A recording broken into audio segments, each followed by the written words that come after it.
You're listening to the Lofi Music Academy podcast, your go-to space for all things lo-fi. Sit back, relax, and let's dive into the world of lo-fi music production. Hi, and welcome to the Lofi Music Academy podcast. I'm Spencer J, your guide through the chilled-out, atmospheric world of lo-fi beats. Today we're diving into something that often gets overlooked in lo-fi music production, and that's mixing vocals. Now you might be thinking, wait, vocals in lo-fi?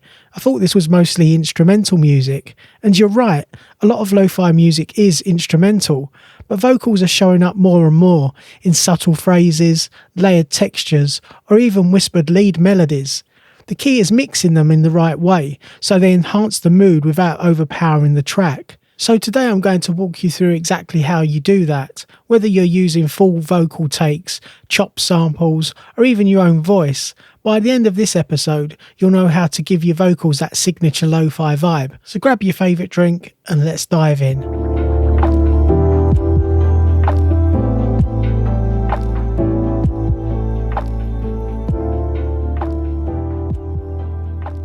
So let's start with the big picture. Vocals in lo-fi aren't treated like vocals in pop or hip-hop.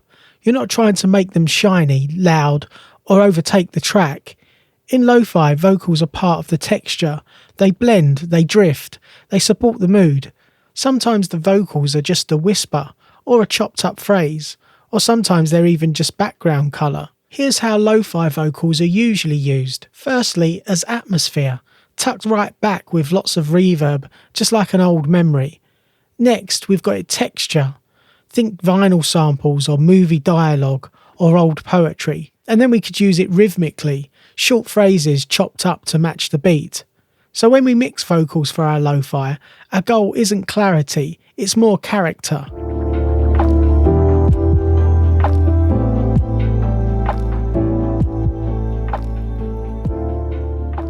Let's walk through a simple mixing chain you can use on pretty much any vocal, whether it's sung, spoken, sampled or recorded. To start with, add an EQ to clean things up. High pass anything under 80 to 100 Hz, maybe dip out some of the muddy mids around 300 to 600 Hz, and then maybe just a gentle high-end boost around 8 to 10k, but keep it subtle, we're not going for pop shine here. Next, add a compressor. Use the compressor to level out the dynamics. Start with a ratio of 2 to 1 or 3 to 1. Use a slow attack so you don't crush the transients, and a fast release to keep the vocal sounding natural and responsive. You want the vocal to be smooth and sit nicely, not just jump out of the mix. Next, add some saturation or a tape effect. This is where the magic really starts to happen. Plugins like Softtube Saturation Knob, Waves J37, or the free isotope vinyl can add some grit, warmth or wobble. Dial in just enough distortion to soften the sound. Don't overdo it, we're talking more like a worn out cassette sound rather than a broken radio. Next, you'll want to give your vocals some space, so try adding some reverb and delay. When using reverb, you'll want to use a plate or a spring reverb for that more vintage tone.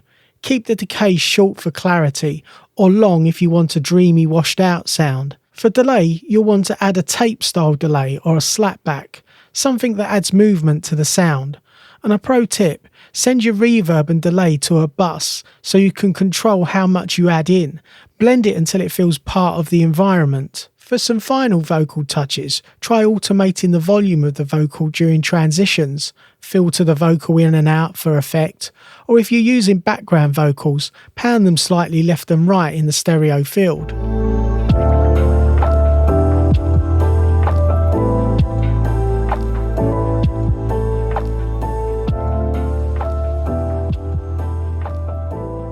So what if you're not using a full vocal take? Maybe you've got a line from an old film, a spoken phrase, or a sampled vocal.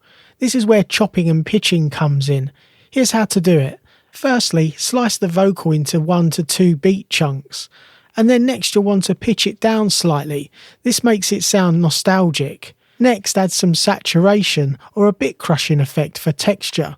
Apply a low pass filter to roll off the highs, and then use some automation or reverb throws to bring it in and out. Again, your goal here isn't clarity, it's vibe. Let the vocal melt into the track, make it feel found, faded and familiar.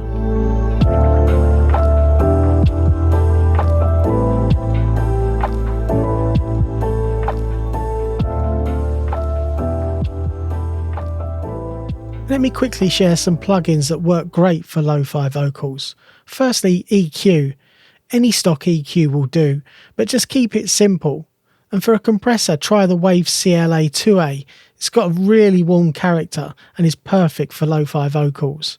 For reverb, try using the Valhalla Vintage Verb. That's one of my go-tos. For saturation, try using the RC20 or even the stock saturators in Ableton or Logic. Remember, the plugin isn't important, it's how you use it that makes the difference. Use your ears and trust the mood.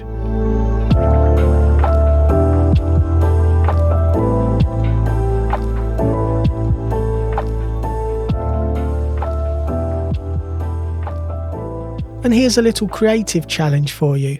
Take a vocal sample, any kind, it could be from Splice, a voice memo, an old movie, and run it through a lo-fi vocal chain, EQ, compression, add reverb, throw on some saturation, and make it feel old, intimate and emotional. Then build a beat around it, or add it to one that you've already made. See how it transforms the vibe. That's it for today's episode, and I hope you're feeling inspired to explore the art of lo-fi vocals, because when they're done right, they can add so much soul and personality to your music. If you enjoyed this episode, please consider subscribing, leaving a review, or sharing it with fellow music producers who might find it useful. Until next time, keep creating, stay inspired, and remember, it's all about the vibe. Take care and see you in the next episode. Thanks for tuning in to the Lo-Fi Music Academy podcast. If you're ready to start making lo-fi music and want to go even deeper, grab your free guide. Discover the 6 essential steps to create a release-ready lo-fi track from scratch. Whether you're using budget gear in your bedroom or a small home studio, this guide will help you get that polished, dreamy lo-fi sound you're after. Just go to www.lofimusicacademy.com. Until next time, keep creating those laid-back vibes, and don't forget to subscribe for more lo-fi tips and tricks.